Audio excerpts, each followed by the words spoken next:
listening to the sweet sounds of the After Movie Diner. Support us at patreon.com/After Movie Diner. Or I'll punch you in the teats. Rate and review us on iTunes, Earthling. And now, here's your host, Jon Cross. That's right, I am Jon Cross, and luckily my thighs are mostly my own. So I just wanted to let everyone know before we skip delicately over to the diner for this week's film chat that I have a new musical album coming out on February 12th, 2020. That is also happens to be my birthday, with my band Miscellaneous Plumbing Fixtures. We have so many collaborators. It's super exciting. We have a super group formed with Motone Media and Johnny Unicorn, also known as Zorsnajor, which is incredibly exciting. We have horns by Mitch Armbruster. We've got guitars by a variety of different people, Timothy Perantau and Gary Hornseth, and all sorts of great collaborators. Jay Mayo doing backing vocals. Matt Farley wrote his own song that I then wrote the lyrics to. We've got today's guest, Dr. Nic Consol, King of the Keys. He plays piano on the album. So many cool collaborators on the album. We've even got Justin Timpane, one of our Baltimore peeps, who is doing some rap on the album. Yeah, it's very exciting. So much going into this. And we just did our cover and title reveal on the weekend, the Saturday just gone. It's called Where Our Hearts Can Be a Shambles. And you can follow us on social as Miscellaneous Plumbing Fixtures, on Twitter at MiscPlumFix, that's MiscPlumbfix, over on Facebook, which is facebook.com/Misc Plumbing Fixtures, that's MISC Plumbing Fixtures. And of course, you can hear all our music and purchase all our music over at Bandcamp, miscplumbingfixtures.bandcamp.com. Really hope you'll all take the opportunity to do that and take a listen to the album on Spotify when it is released on February 12th. Look forward to that. Anyway, that's been a little public service announcement about music and me. And here is a little public service announcement from the people who pay the bills around here. And then after that, we will be gliding on down smoothly and softly into the Waverly Restaurant for this episode of the After Movie Diner. Well, here we are. Here we are. Here we are in the delightful Waverly Diner. What a delight. It is a delight. The Waverly Diner is, it's up there with one of my favorite New York diners, I think. It might be my favorite. It's got nice, friendly staff, but also like borderline grumpy staff, which is kind of where you want a little edge to it. You want kind of right down the middle, a little bit of grump, a little bit of sure, sir, very nice, thank you. Now get out.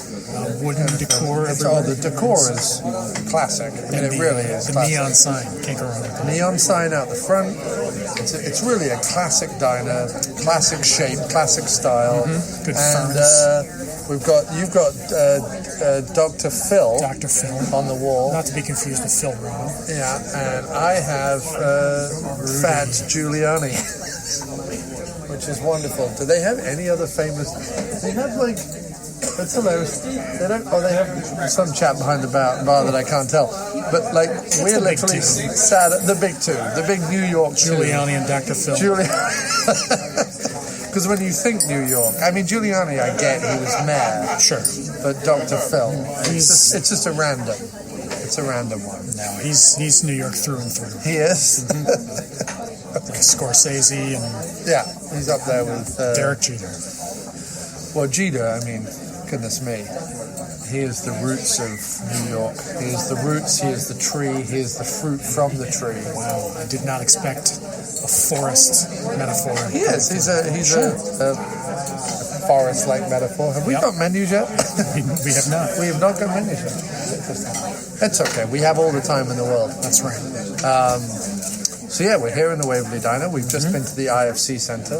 I am with, of course, one of everyone's favorite companion and mine, Dr. Nic Consol. Am I everyone's favorite companion? King of the Keys. Okay, sure. Sure. I'll take that. I don't know. I think you're like a friendly, warm, sarcastic uncle to the podcast listeners. Interesting. And the odd occasion that you show up on the show, I feel like it's a moment. It's a special. It's a diamond in the rough. Well, I hope your listeners appreciate a nice visit from their fun uncle. From their fun, yet slightly sarcastic. Sure. And like the staff. like the staff here, who still haven't got us a minute. That's all right. But it is still one of my favorite diners. Of course, now the Market Diner, that was a classic, but apparently New York needed more overpriced condos for Russian oligarchs that regular folk can't enjoy or afford. So therefore, they bulldozed some of their history. I do love a nice bulldoze. Though. Yeah. I don't see that in New York too often. No, well they did. They tore it down and built more condos that nobody needs. I live there now. On the west side. Yeah, you live on 11th and 43rd or wherever it was. Well, how are you enjoying the UPS building as your as your view from your $1 million condo?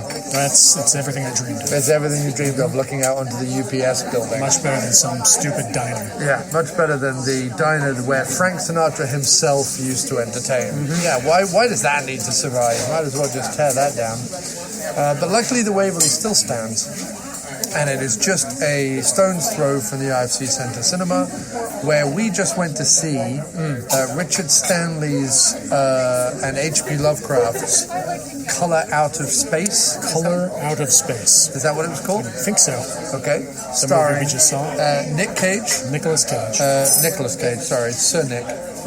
Jolie Richardson. Sure. Tommy Chong. That's right, Tommy Chong. Did not expect to see him. And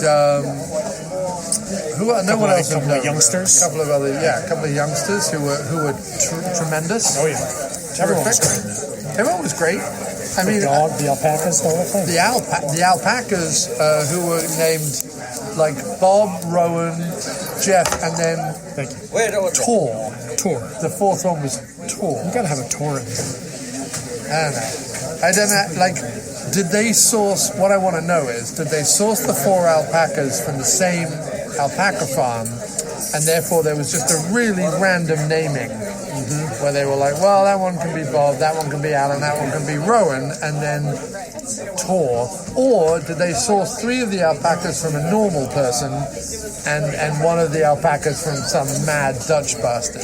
The guy who was just living where they made the movie. Where they made the movie. He was living in Tommy Chong's shed out in the wilderness. They were like, we really wanted 4 alpacas. We only managed to source 3. There happened to be 1 alpaca there. And some it was mad, Tor. yeah. They decided they wanted a whole But quartet. how did they know the name? Because of the mad Dutch bastard who lived in the woods.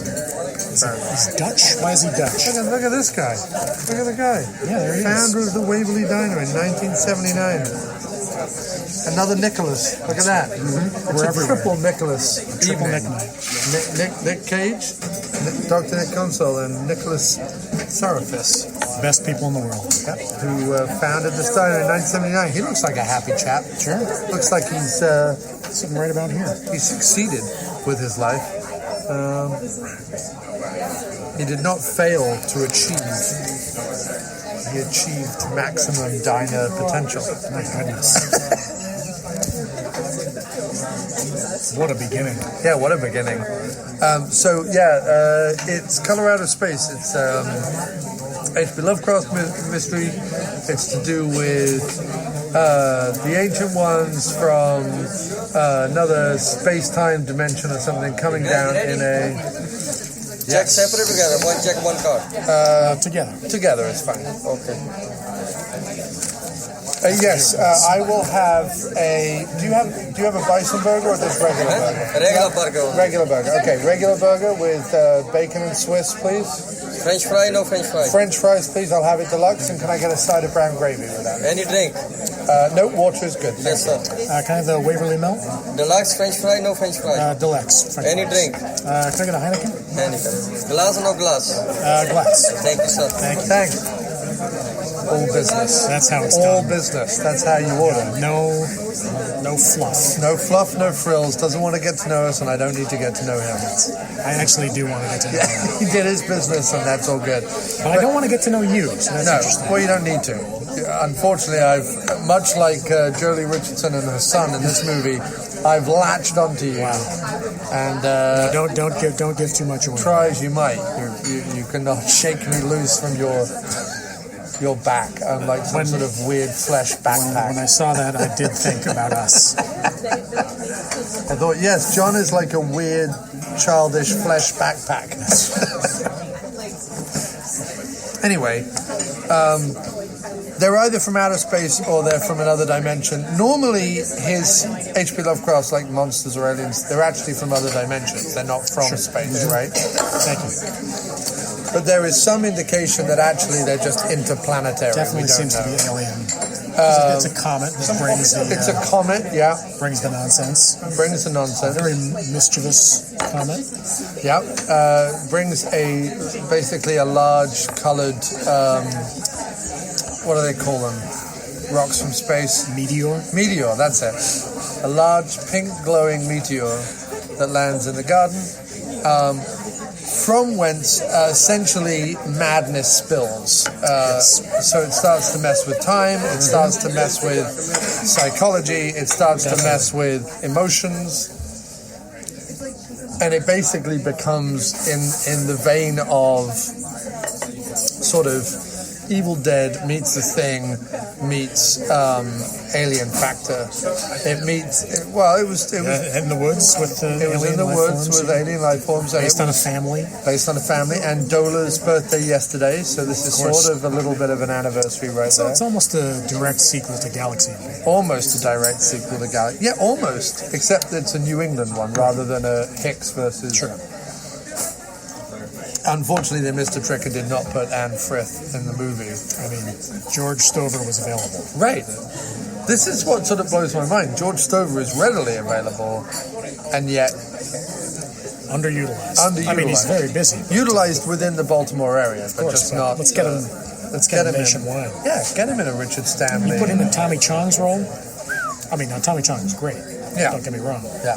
But... I would have put him in the sheriff's role. That's right. Because he would have been the sheriff. That would have been his thing. But I would have given him more lines. And I certainly would have given him a sequence where he walked in the woods for longer than the sheriff did. Yeah, that was way too short. Way too short. And not, I have to say, and you might jump in here as well, but considering our love of B-movie soundtracks, I felt like the soundtrack was lacking in parts. I felt like there was more avenue for wacky synth. Not just synth, but some form of soundtrackery that was not happening for me. I dug the soundtrack. It sounded really similar to Annihilation, the soundtrack to that one. Have you seen that? I haven't. It was like kind of almost vocal synths going on. Right, yeah. Probably with a vocoder or something. I just felt like a lot of the movie was either sound effects or quiet, and then the soundtrack that there was more like booms and very atmospheric, less melodic, I'd say. Which is a thing that's I enjoy it. Yeah, but I do miss a nice 5-minute walking through the woods sequence with a great theme. Right, with a lush synth psychedelia.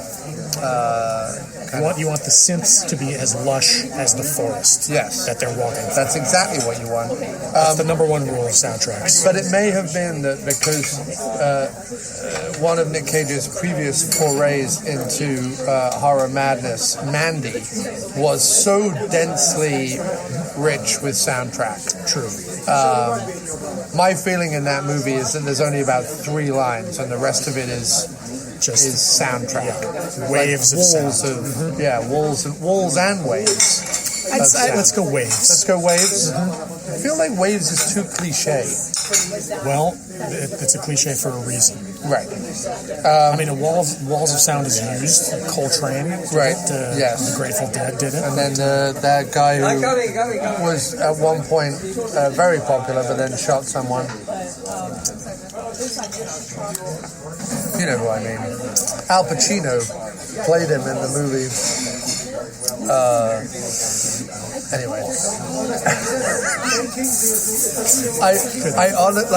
I know his name. I'm honestly trying to remember his name, but I'm pushing 40, Nick, and the brain is going. What are you talking I'm talking about Phil Spector. Of course I'm talking about there you go. The Wall of Sound. Phil Spector's Wall of Sound. His work with Tina Turner, quite evident of the Wall of Sound. Anyway. That's our first Tina Turner reference of the... Yeah.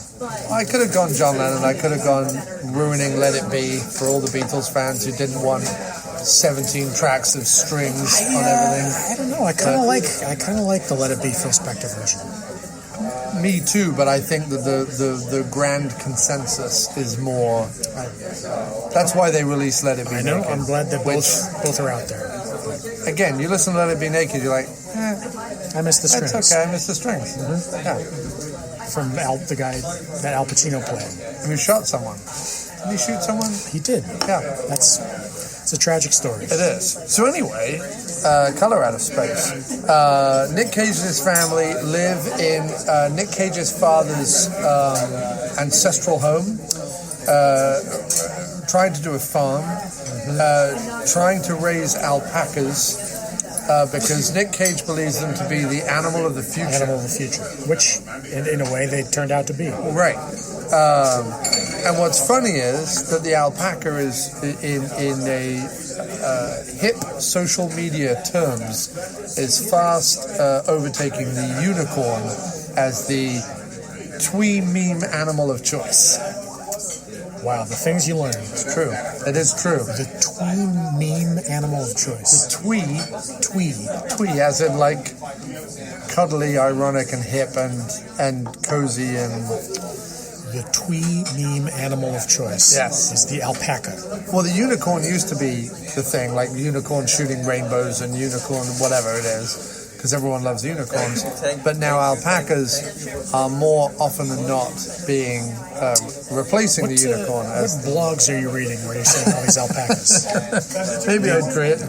Twee meme weekly. There was an article in Twee meme articles that said about alpacas. But no, I feel like alpacas have always been something of they're a silly animal. They're sort of the giraffe of the goat world.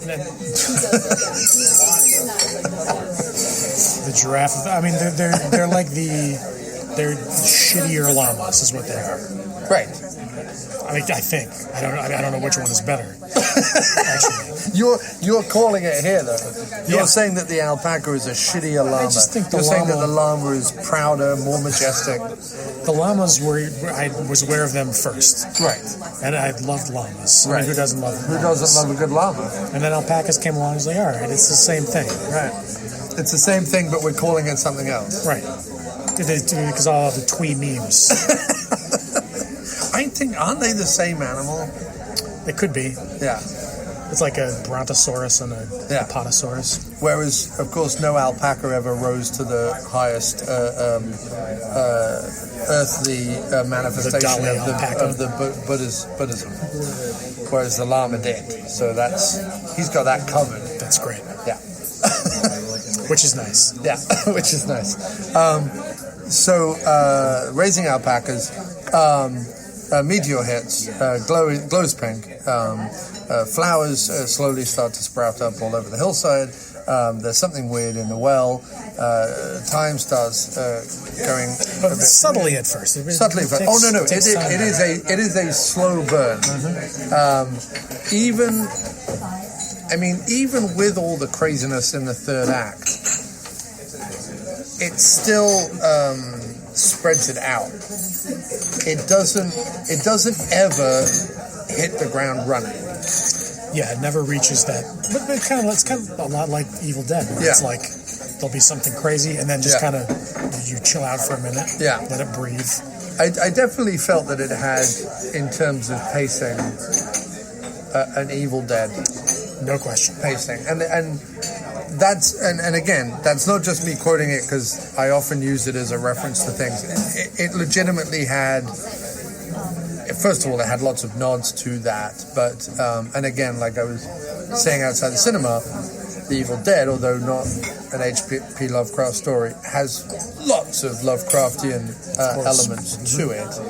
Mostly, obviously, the Necronomicon, but various other things.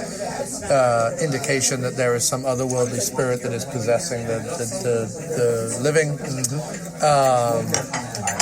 Here you go. Gravy, mayo.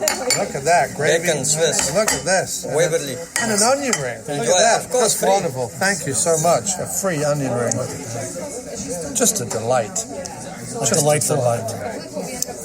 Without wanting to sound weird on the podcast, would you like my pickle? If you don't want it, you'll have a nice pickle. Throw it right on there. I did wash my hands, I promise. So lots going on. Slow burn. Great effects. Like, what's it? What was? And I think it benefits from the big screen as well, which is why I'm so glad we saw it that way. Very often with these films that are obviously of a low budget and of a type, and recently there's been quite a few.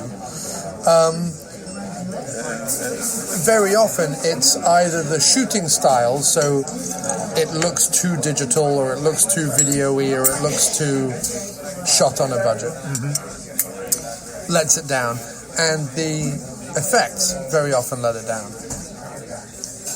Aside from a little bit of sort of digital light show, which did look a little chintzy in parts, I thought...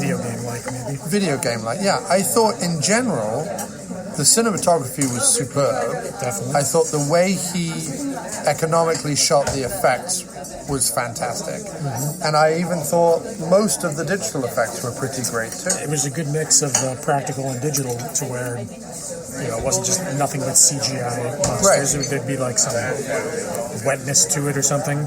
Yeah, no, there was. There was a texture. A texture to it. And there was plenty of practical effects. And again, practical effects that definitely harken back to stuff we've seen before. Straight out of the Thing. Lots of The Thing, a little bit of Hellraiser. There was some stuff in there that was very familiar. All the stuff in the attic reminded me a lot of Hellraiser. But I didn't mind that, because it didn't feel like I say, because those movies back then were so heavily influenced by Lovecraft anyway, and a lot of the stories are very similar. Came full circle. I don't mind it coming full circle. It didn't feel like they didn't have ideas. And I actually thought the way Stanley filmed them, so different to the way they're filmed in the other movies, added to it. He did a lot of close-ups. He did a lot of... Never felt derivative. It was like an homage. So overall, what did you feel about the movie? You just put a large thing in your mouth, but how did you feel about the movie? Just put a large... I don't know. Sorry. I don't know what you just put in your mouth, but you put something... It's a pickle. It's a pickle. Okay, you put a large pickle. It just turns out is the worst podcasting food to eat. Sure. It's very crunchy. But also succulent. Crunchy and succulent. Yeah, it's that pickle conundrum. The after-movie diner. Well, the after-movie diner is in its own way crunchy and succulent. That's what I'm saying. Yeah. I'm the crunchy bit, but the conversation is the succulent bit. My goodness. Anyway, sorry, I asked you a question. Yeah, what was the question? What did you think of it? Like, what were your thoughts and ideas about the movie? I loved it. I thought the horror elements were great. I thought the pacing was perfect. Nic Cage like a slower build movie. Yeah, but then there's also payoff to it.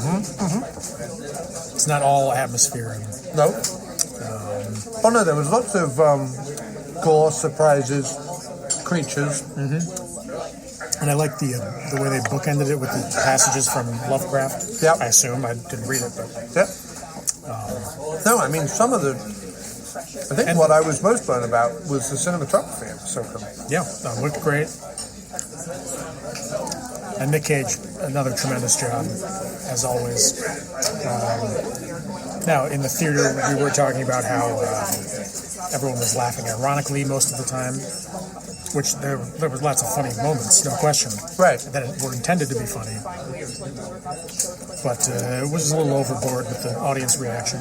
Yeah, it kind of bothers me because it's like... Nic Cage is treacherous waters because most people have this, Nic Cage is insane. I like to go and watch his films because he's so bad and crazy and wild and I want to laugh at it and stuff like that. I've never really felt that. I mean, he's definitely a weird person, just the stories about him and so on. But in his movies, I understand why he goes to the places he goes in his performances. Yeah, it fits. And while, yes, he has done the Wicker Man remake, which he will literally never live down, he's also done some really fine work and a lot of really good movies. And he's had a run of it. He did Mum and Dad, he did Mandy, which was, of course, sort of the indie darling of last year, and now this. And he's found a groove. Well, I just think if people are going to see this because, I hear Nic Cage is really off the chain in this one, I think that's a shame because I think the movie deserves a lot more than that. Yeah, I mean, if that's why they're going to see it, they won't be disappointed. Right. Well, that's the other thing, is that if you are going to see it because you want to see Nic Cage being weird, you get lots of Nic Cage weirdness. But that fits perfectly with what's happening right in the movie. He's doing his job. He's also doing got it well. Insanely good timing. His timing is so good. All the different voices he was using in this one, too. Yeah. The crazy accents. But the timing was so good, and he's not doing it because, he's so off the chain and he's so weird and he's so whatever.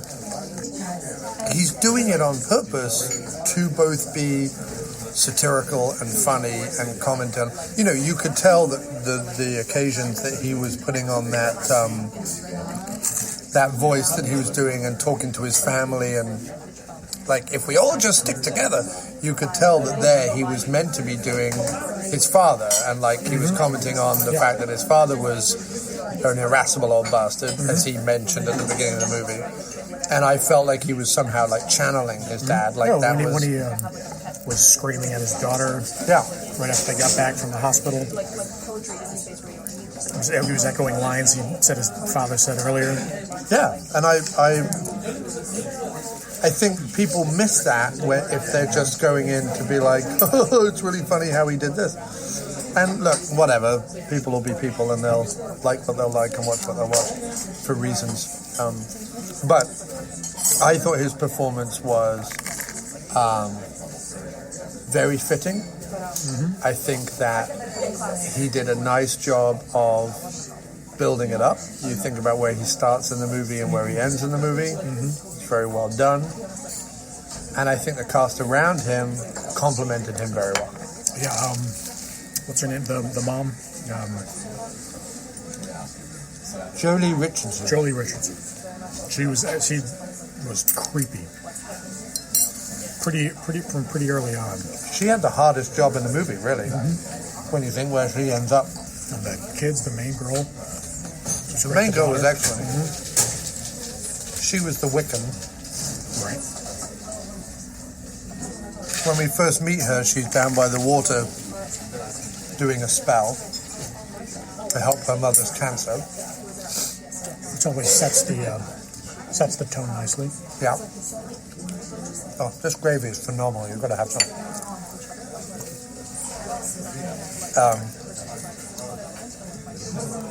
I even liked the hydrologist or whatever they were calling him, the guy who was there to do the water table testing. Yeah, he was great and grounded the whole thing. Right, because he was the guy.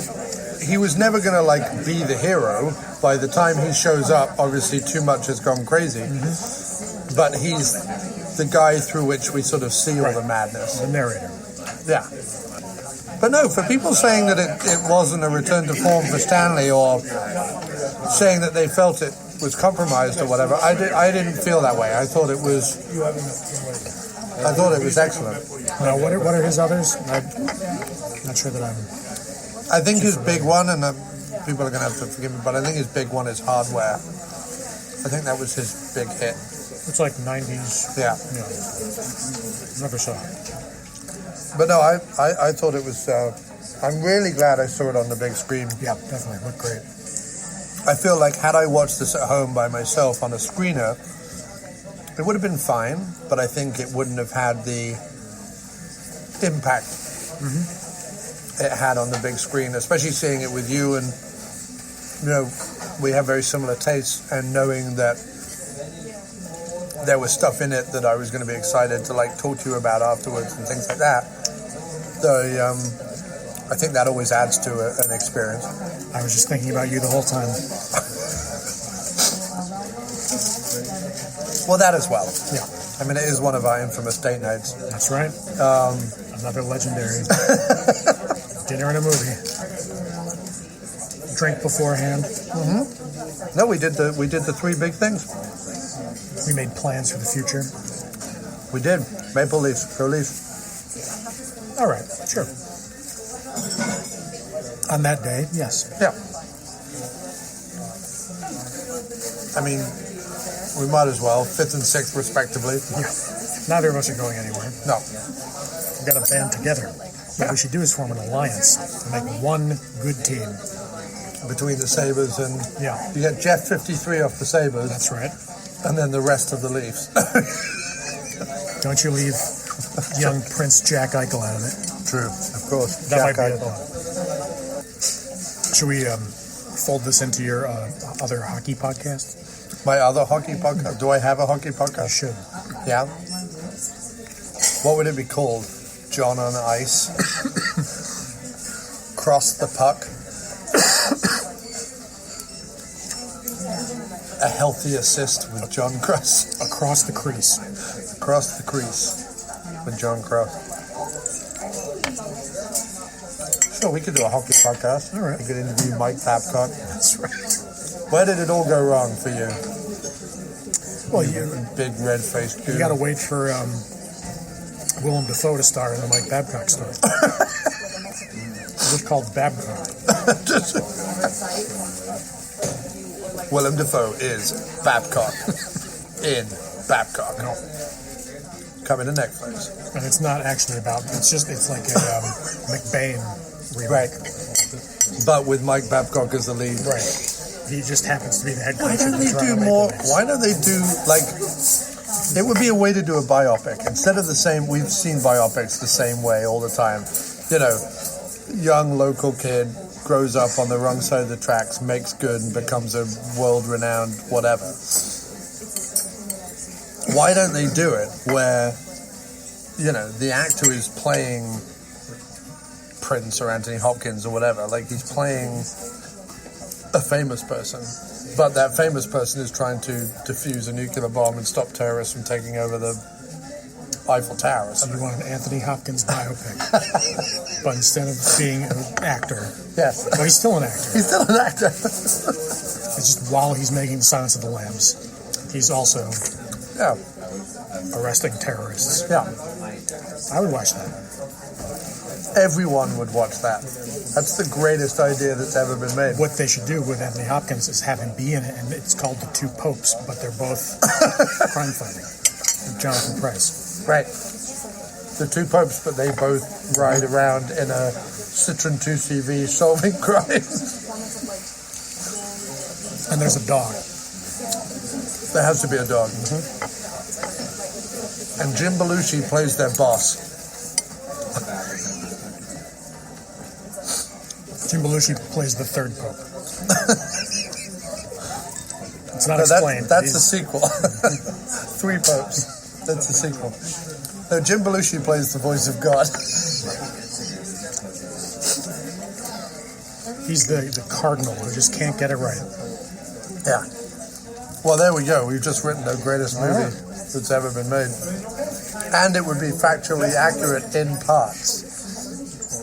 Like, parts of it would still have to be Just do it in a 10-minute biopic. increments. Yeah. 10 minutes of real what happened, and then some sort of disaster. I mean, they've done, like, the My Name is Bruce thing, where a real person is mistaken as a hero and da-da-da-da-da. But this wouldn't be that. It would start like a normal biopic. Yeah. Right? And end like a normal biopic. Just in the but middle. in the middle, while coaching the Maple Leafs, he's also I forgot we were talking about Mike Babcock. ex-coach of the Maple Leafs. That's correct. And he shouldn't be played by Willem Dafoe. He should be played by Sean Bean. So he should be played.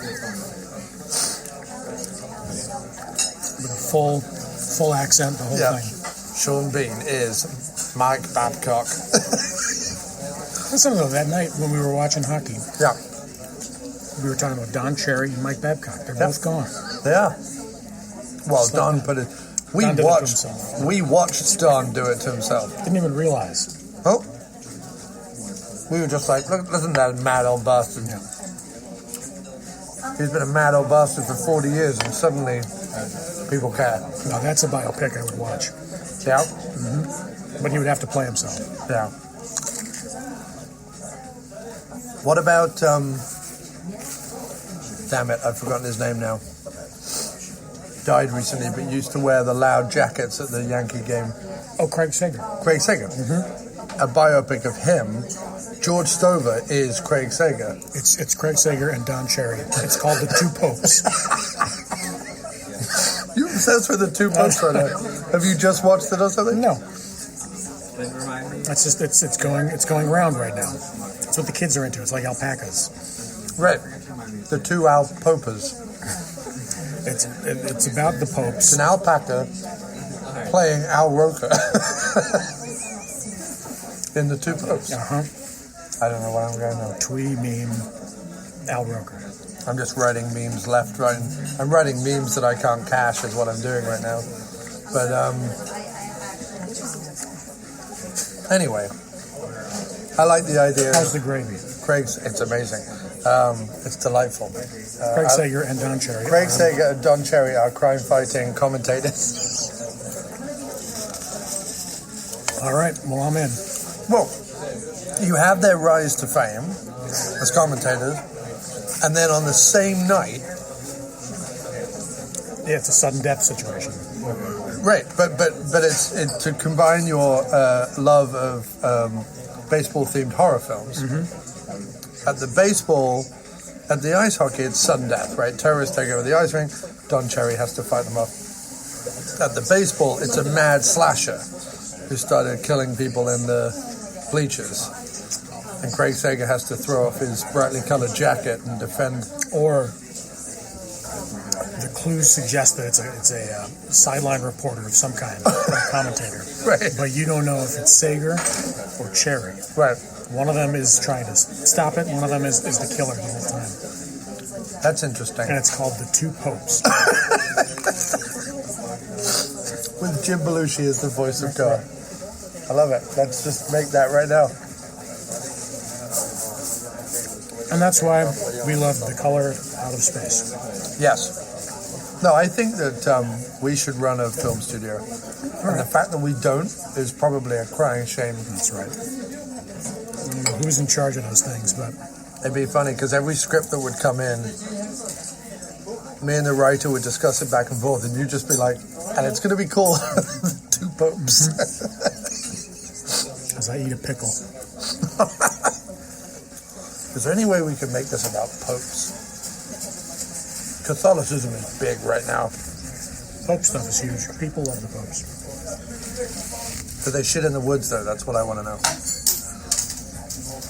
All right, rein it in. Come on. Rein it in. So, what else can we say about Color Out of Space? I mean, I really think the Tommy Chong role is tremendous. Yes. Did a great job. He did a really good job. He's the, I love the way he's just referred to as, he's our squatter. I thought he said squire when he Yeah. introduced him. That's interesting. Tommy Chong is our hippie squire out in the woods. But he lives in a lean-to in the woods. Your typical... really nice. I aspire to something like that someday. Yeah. Oh, I liked his the reel-to-reel tape machine. And he said no one believes it unless you have it on Memorex, which I thought was fantastic. The scene at the end with him, with the tape player. Yeah. So good. Really good. Yeah, and that effect where the light slowly took over his head and his face caved in, I was like, that is pretty creepy. We've all been there. Pretty creepy. And the makeup on the daughter. What was the daughter's character's name?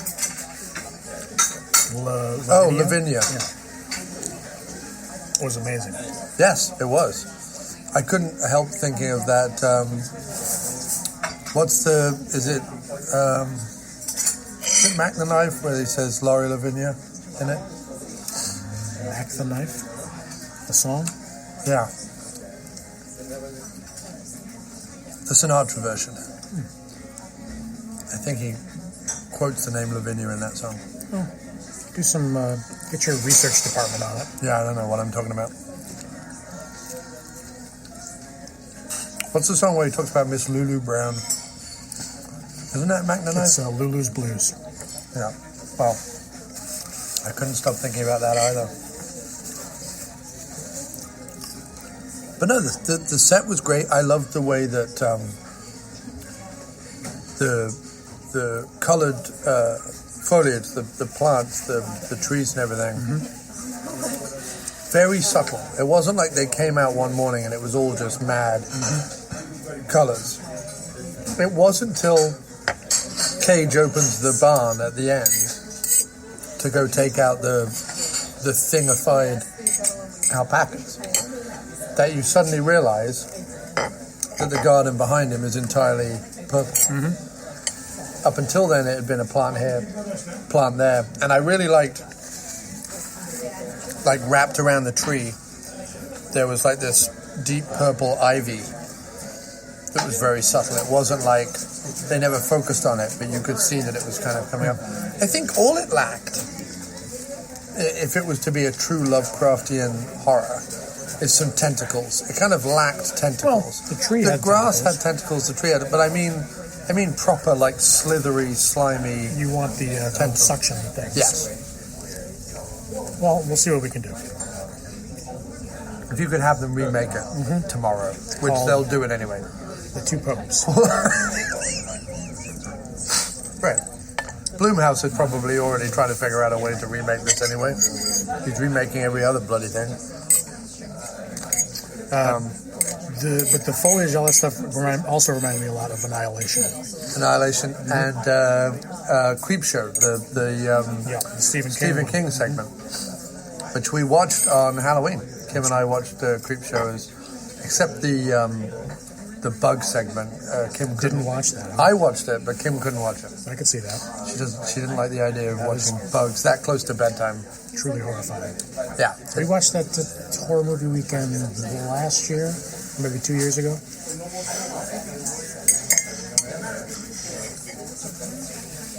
Still, the Leslie Nielsen, Ted Danson segment is just incredible.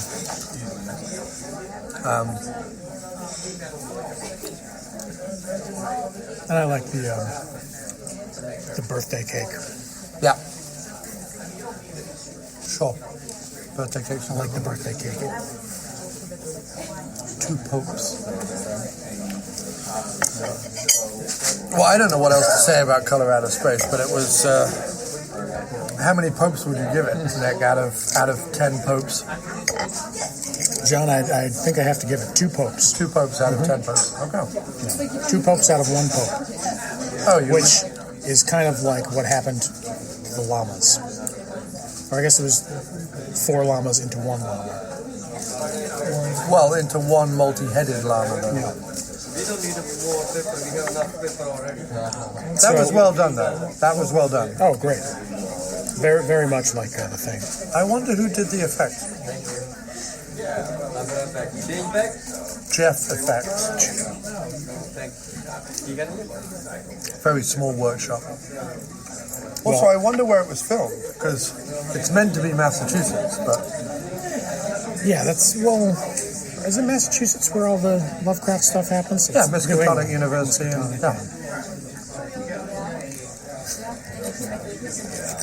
And of course they reference Arkham and Dunwich and a lot of those Lovecraftian names.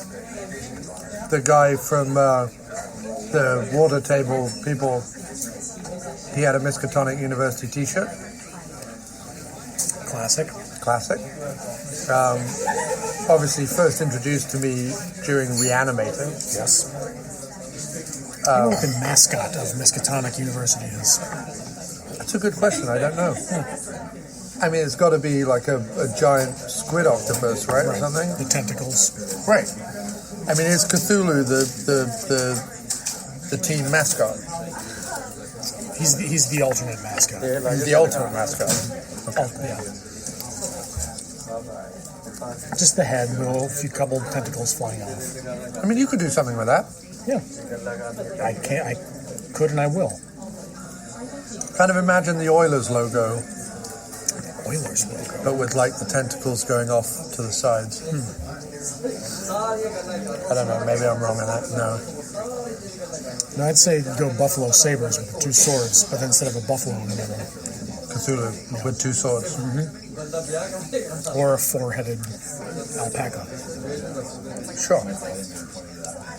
Or mother with child fused into her back.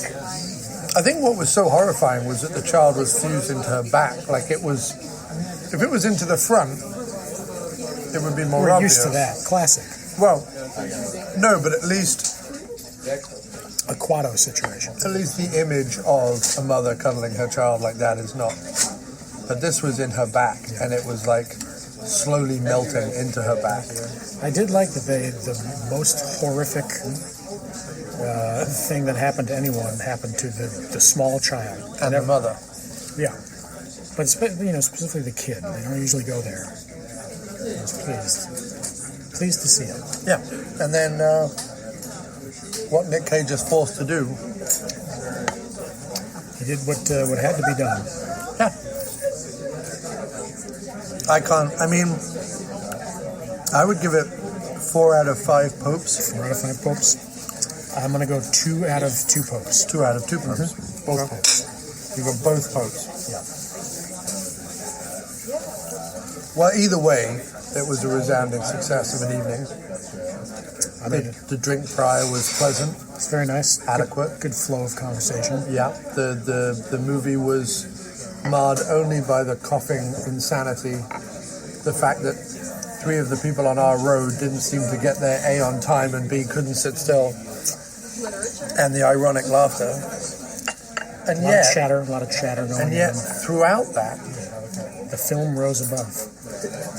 I felt that by the end of it, when it was going truly batshit, it had almost shut people up. Yeah, I would say so. I feel like it, by the time the end of the third act really kicked in, I think people were like, whoa, okay, this film means business. The laughter had calmed down, the coughing stopped. Yeah. It stopped coughing. It saved someone's life, this movie. Wow. More water? Sure. Something else? I think we're all set. Yeah, all set. Thank you. Thank you, guys. Well, that was delightful. Another delightful meal. It was. It was excellent. Got my classic. I mean, look at the plates. I mean, just a classic diner You like plate. the plates? Good. I like the plates. They're not just a plain. These plates have been around a bit. Trim to them, yes. You know what I mean? They've been around a bit. They're classic.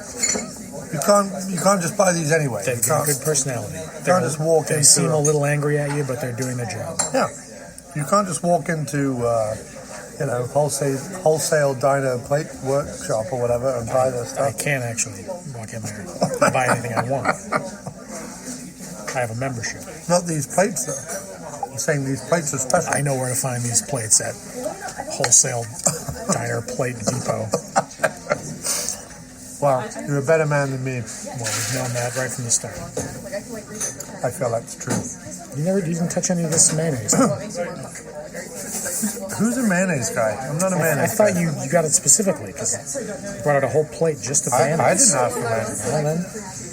I asked for the gravy. The gravy I consumed. Sure. You did great with the gravy. Yeah. I don't know who the hell this is for.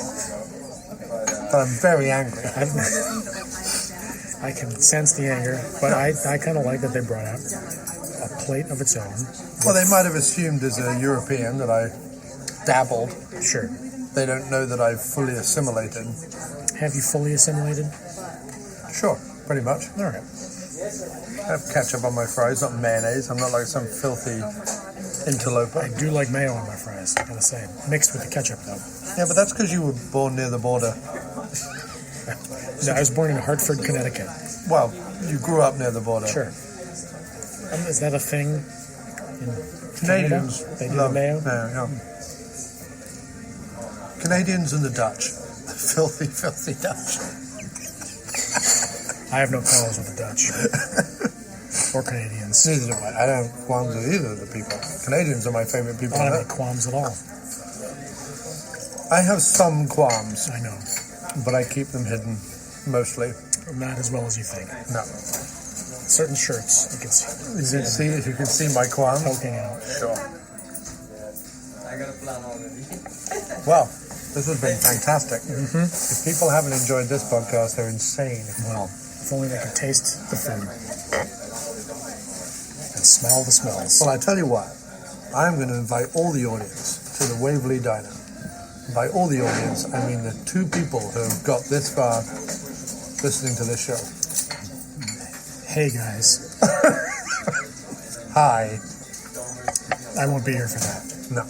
I don't meet with the fans. No. But I do. That's good. Good for you. It's good to be a man of the people. Not me. It's funny because you would think, considering how much I dislike people, that I would be averse to that. But some event held in my honor to worship me, I'd be all over that, like a rash. Well, we can arrange that. The big birthday's coming up. It is. The big birthday. The big 4-0. My goodness. And Can you guys finish? All set. all set. Anything else? No? Nope. We're good, thank you. And to wrap up our conversation this evening, don't forget that February 12th is the release of the big album. But the reason why I brought up the album is because Dr. Consol, King of the Keys, you're a contributor to the album. Proud to serve. Proud to play on. And how many albums is this now that you've been on? So I think this is my second. It's your second album as a main contributor. I know you've cropped up In the podcast history, yeah. Yeah. But this is the second album. You're really part of the Miscellaneous Plumbing Fixtures family at this point. Thank you very much. sir. Yeah, I'm like the Billy Preston of Miscellaneous. I'm getting this. You got the stuff that... I got you a water. Yeah. But they only take one card because we only ask for one check. So... Take this. May it serve you well. All right. There you go. I will. I That will feels take good. that. But yes, you are a main contributor now.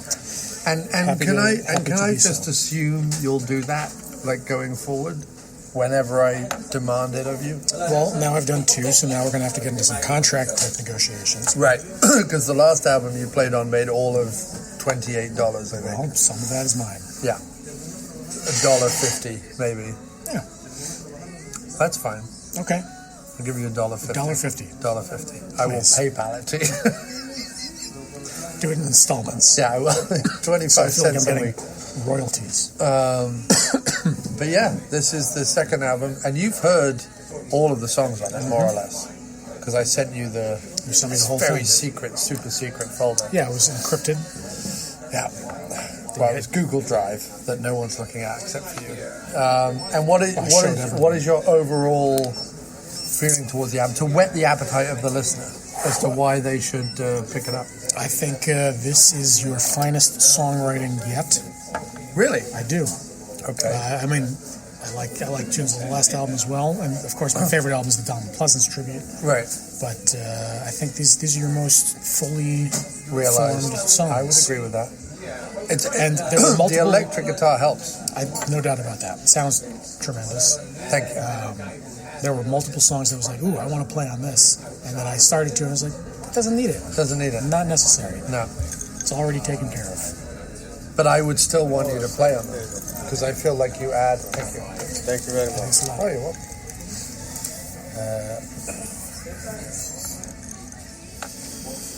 So I'm looking forward to hearing the finished product.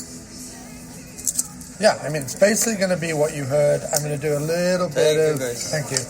A little bit of volume work, a little bit of remixing on some of the tracks, because some of them are coming out quiet for some reason compared to the others, just when I listen to them over and over again. Of course, weirdly, the last two I recorded, not the wedding one, but Time by Time and No Kind of Place, even though I wrote and recorded those in like an afternoon and intended them really just as filler, and now my two favorite tracks on the album. That's how it goes. Well, I still have to put my find the right synth sound for that one. What's the tune called? The one that what do you like, the Tom Petty style thing? Tom Petty style thing. We Get to Decide. Is that it? Oh yeah. Well, We Get to Decide is a song. I will only put that on the album though if you save it somehow, because there's something bothers me about that song in its current form. Wow. So there's a lot of pressure on me now. There is a lot of pressure on me. My goodness. I feel almost like Anthony Hopkins in the biopic, in the action of his own life, terrorist thriller, The Two Popes. The Two Popes.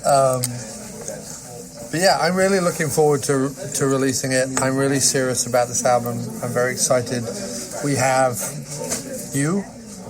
We have Jay Mayo doing backing. Amazing. We have an original song written, co-authored with Matt Farley of Motown Media fame. He wrote the tune, I wrote the lyrics. Wow.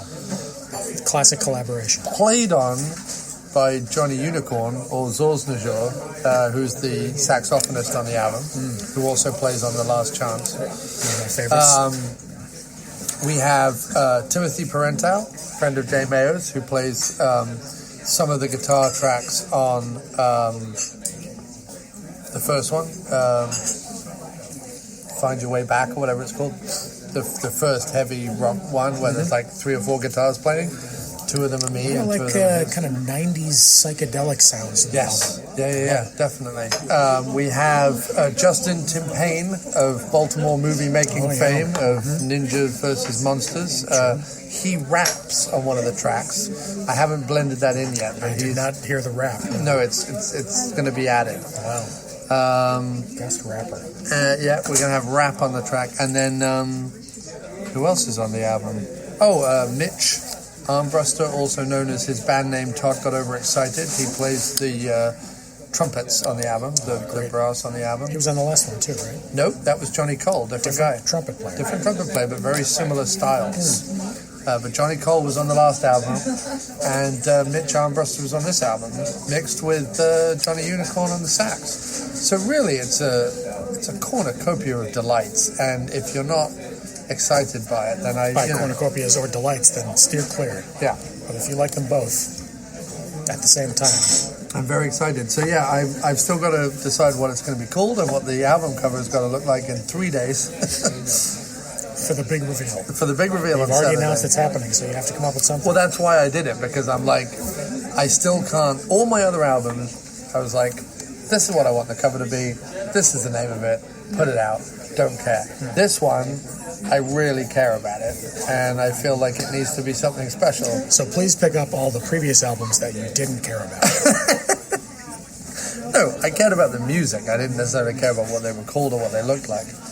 I want this to be one of those where you're like, that was the album. Like, you know what I mean? Like, well, like an actual album. The face you just made and pointing. Yeah. That's the key to the whole thing. That's the album. That's the album cover, just me being like, in a diner. Right.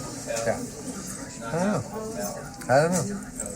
Well, I'm excited to find out, along with the rest of the country. Yeah. Like, do I go abstract? Do I go photograph? Yeah, maybe. Do I go cartoon? Maybe go color into space with it. Paint something? Psychedelic alien motif. It's not really an album about aliens, though. It's not about aliens. No. But potentially made by aliens. I think aliens would like it. It's the kind of album you would play for an alien if they were trying to learn. Oh, really? About, it's the album that you would put on the space pod that they've sent out. Yeah, maybe Abbey Road. Yeah. Or like Ziggy Stardust or something. And then this. And then this unnamed album. Yeah. And then just call it the unnamed album. That's a bit of a cop-out. Right? Right. So anyway, really looking forward to launching the album, February 12th. Nick plays on it. It's fantastic. Anyone who's been listening to the podcast right to the end has heard some of the demos already. I played some of the demos over the last few months, but no more music now until the 12th. There may be a music video, which I'm working on. Wow. It's more just shots of New York done on an 8mm camera. Well, and then music over the top of it. I look forward to see what song is that for? The Last Chance, because it's that one and Time Over Time or whatever that one is called. They could be the singles. Yeah, I'd say so. And this is not an exit. And all the stuff that I played on, of course. Yes, indeed. And so, but anyway, let's just wrap up the podcast. And thank you very much, Nick, for coming on the podcast and talking for an hour. Not bad. Not bad. Not bad. Who would have thought we'd make it an hour? I don't know. I stretched it out. I found things to talk about. You know what I mean? Not really. I don't know what you mean. Goodbye.